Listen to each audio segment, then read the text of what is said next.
Kung kayo po mga bossing ko ay problemado po lagi tungkol sa usapin ng pera, kahit anong gawing kayod ay sa wala't-wala, mainam na subukan nyo po itong gawin sa umaga mga bossing.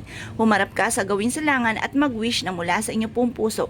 I-wish nyo po sa pamamagitan ng ganitong mga pamamaraan ay tuloy-tuloy ang pasok ng swerte at may tataboy nyo na lahat ang mga kamalasan. Mga kamalasan nagdudulot ng kahirapan at samot-samot ang mga problemang pinagdadaanan. Pagtapos nyo pong mag-wish, halimbawa ang i-wish po ninyo, magkaroon ako ng malaking benta sa araw-araw, or kaya po ay magkaroon ako ng negosyo na dito na ako yayaman, or kaya ay ma-promote ako sa trabaho or matanggap ako sa trabaho na matagal ko nang ina-applyan. At pagkatapos po niyan mga bossing ko ay ibudbud nyo po siyang ganyan mga bossing ko sa harapan ng inyong tahanan or sa likod ng pintuan ng inyo pong main door. Hihigo po yan mga bossing ko ng mga negatibong enerhiya na nagdudulot nga po ng samot-samot na problemang pinagdadaanan po ninyo. Mapapasin nyo po mga bossing ko na may